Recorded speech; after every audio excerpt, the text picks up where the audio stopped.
শহীদ শরীফ ওসমান হাদির হত্যার প্রতিবাদে বিশ্বম্ভরপুরে বিক্ষোভ মিছিল ও সমাবেশ। মোহাম্মদ শুকুর আলী স্টাফ রিপোর্টারের পাঠানো প্রতিবেদনে শাহরিন শান্তার ডেস্ক রিপোর্ট। শহীদ শরীফ ওসমান হাদির নৃশংস হত্যাকাণ্ডের প্রতিবাদে এবং খুনিদের দ্রুত দেশে এনে গ্রেফতার করে দৃষ্টান্তমূলক শাস্তির দাবিতে সুনামগঞ্জের বিশ্বম্ভরপুর উপজেলায় বিক্ষোভ মিছিল ও প্রতিবাদ সমাবেশ অনুষ্ঠিত হয়েছে। শুক্রবার 19 ডিসেম্বর 2025 বাদ জুমা বিশ্বম্ভরপুর ছাত্র ও সাধারণ জনতার উদ্যোগে উপজেলা পরিষদ প্রাঙ্গণ থেকে একটি বিক্ষোভ মিছিল বের করা হয়। মিছিলটি উপজেলার প্রধান সড়ক প্রদক্ষিণ করে পুনরায় উপজেলা চত্বরে এসে এক প্রতিবাদ সমাবেশে মিলিত হয়। বিক্ষোভ মিছিল ও সমাবেশে জুলাই যোদ্ধা জহিরুল ইসলামের সঞ্চালনায় এবং আপসহীন রাজনৈতিক নেতা মুফতি শহীদুল ইসলাম পলাশীর সভাপতিত্বে বিভিন্ন রাজনৈতিক ও সামাজিক নেতৃবৃন্দ বক্তব্য রাখেন। সভাপতির বক্তব্যে মুফতি শহীদুল ইসলাম পলাশী বলেন, শহীদ শরীফ ওসমান হাদিয়ের খুনিরা যেখানে থাকুক না কেন তাদের দ্রুত দেশে এনে গ্রেফতার করতে হবে এবং জনসম্মুখে ফাঁসিতে ঝুলিয়ে দৃষ্টান্ত স্থাপন করতে হবে। এদেশের মাটিতে কোনো খুনি নিরাপদ থাকতে পারবে না। তিনি আরও বলেন, 2024 সালের 4ই আগস্ট বিশ্বম্ভরপুরে পেটুয়া বাহিনীর সহযোগিতায় আওয়ামী লীগের যেসব নেতাকর্মীরা লাঠি, বন্দুক ও রামদা হাতে ছাত্র জনতার উপর হামলা চালিয়েছেন সেই সকল সন্ত্রাসীকে অবিলম্বে আইনের আওতায় আনতে হবে।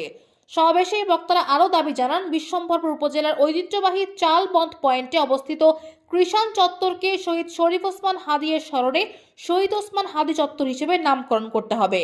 অন্যান্যের মধ্যে বক্তব্য রাখেন বদরুল আমিন, আল উদ্দিন, মাওলানা আমির হোসাইন, মাওলানা আবুল কাশেম সাইদ, মাওলানা মুজিবুর রহমান, সাজ্জাদুর রহমান, ইয়াসিন আহমদ সহ আর অনেকেই। বক্তারা বলেন, শহীদ শরীফ ওসমান হাদি ছিলেন অন্যায়ের বিরুদ্ধে আপসহীন একজন সংগ্রামী নেতা। তার হত্যাকাণ্ড কোনোভাবেই মেনে নেওয়া যায় না। অবিলম্বে খুনিদের গ্রেফতার ও শাস্তি নিশ্চিত করে কঠোর আন্দোলনের কর্মসূচি ঘোষণার দাবি দেন তারা।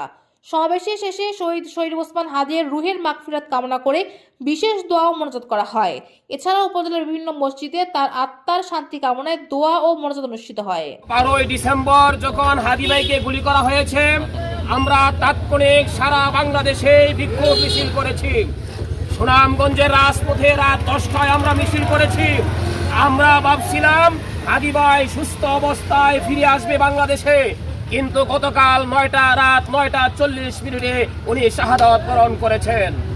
আমরা প্রধান উপদেষ্টা সহ সকল উপদেষ্টাদেরকে পরিষ্কার ভাষায় বলতে চাই, হাদি ভাইকে যারা নির্মমভাবে হত্যা করেছে এদেরকে এখনো কেনে গ্রেফতার করা হয় না।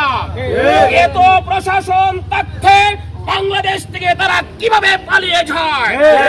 আজকের এই বিশ্বম্ভরপুরের এই সমাবেশ থেকে বলতে চাই, আগামী 48 ঘন্টার ভিতরে এদেরকে ইন্ডিয়া থেকে বাংলাদেশে এনে ফাঁসির কাস্টে ঝোলাতে হবে।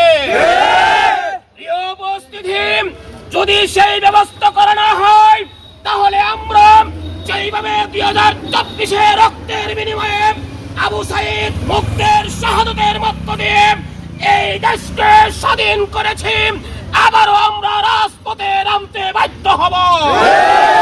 প্রিয় উপস্থিতি, পরিষ্কার ভাষায় বলতে চাই, এই হাদিকে খুনের মাধ্যমে একটা মেসেজ দেওয়া হচ্ছে আগামী নির্বাচনকে বানচাল করা। আমি উপদেষ্টা মণ্ডলীকে বলবো, আগামী নির্বাচনের আগে খুনিদেরকে, আওয়ামী দূষরদেরকে গ্রেফতার করে জেলখানায় আবদ্ধ করতে হবে এবং যার কাছে অবৈধ অস্ত্র আছে চিরুনি অভিযান চালিয়ে অস্ত্রগুলা বাজেয়াপ্ত করতে হবে। এবং আমাদের বিশ্বম্ভরপুরের ব্যাপারে আমার একটা কথা হলো, আমরা যেই চত্বরে দাঁড়িয়ে আজকে কথা বলছি সেই চত্বরের ভিডিও ফুটেজ উপজেলা নির্বাহী অফিসারের কার্যালয়ে রয়েছে, হসপিটালের কার্যালয়ে রয়েছে।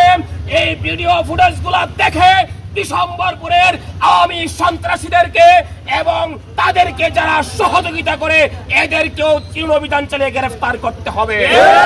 আমরা জানি আমাদের চোখের সামনে পড়ে যাদের হাতে লাঠি ছিল, যাদের হাতে রামদা ছিল, যারা আমার ছাত্র ভাই বোনদেরকে আক্রমণ করেছিল, এরা এখনো আমাদের চোখের সামনে ঘোরাফেরা করে।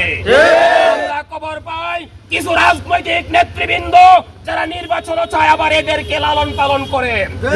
এদেরকেও চিহ্নিত করতে হবে। যারা সন্ত্রাসীদেরকে লালন পালন করে এদেরকেও চিহ্নিত করতে হবে।